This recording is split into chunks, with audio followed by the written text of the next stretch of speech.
என்று செல்லுமே, ஏதாவது தவறு செய்துவிட்டால் நீ உனது செயலை நினைத்துதான் வருந்த வேண்டும்.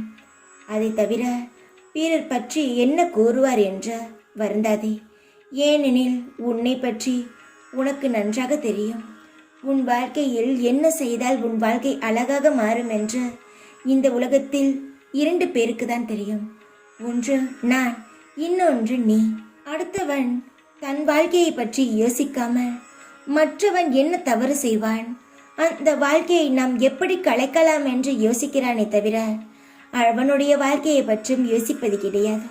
அதனால் யார் என்ன கூறினாலும் வேலை இல்லாதவன் கூறுகிறான் என்று நினைத்து உன் மனதை சாந்தப்படுத்தி உனக்கு என்ன தேவையோ அதை நீ நிதானமாக செய்.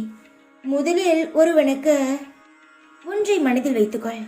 உனக்கு துரோகம் இழைத்தவர்களை, உன்னை கேவலப்படுத்தியவர்களாக இருந்தாலும் நீ ஒரு பொழுதும் பழிவாங்காதே. அதை காலத்திடம் ஒப்படைத்துவிட. நீ அமைதியாக இரு. ஏனெனில் காலம் போல் மிக கொடூரமாக பழிவாங்க உலகில் யாராலும் முடியாது. அதனால் பொறுமையாக இரு. நடப்பவை உனது நன்மைக்கு என்று எப்பொழுதும் நீ உணர்கிறாயோ அப்பொழுது உனது இந்த வாழ்க்கை குறையில்லாத வாழ்க்கையாக தோன்றும். நடப்பவை எல்லாம் நல்லது என்று நினைத்துக்கொள். உன் வாழ்க்கை நிச்சயமாக சந்தோஷமாக இருக்கும். தேவைக்கு மட்டும் அடுத்த வருடம் பேசு. தேவையில்லாத நேரத்தில் பேசாதே.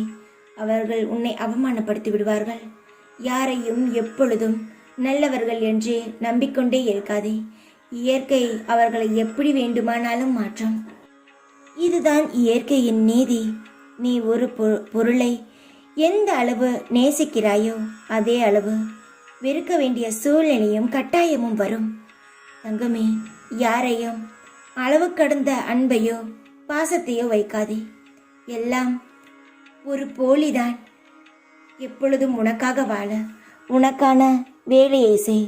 உனக்கான சந்தோஷம் நிச்சயம் கிடைக்கும். தைரியமாக இரு. எப்பொழுதும் உன் கூடவே இருப்பேன் நான். ஓம் சாய்ராம்.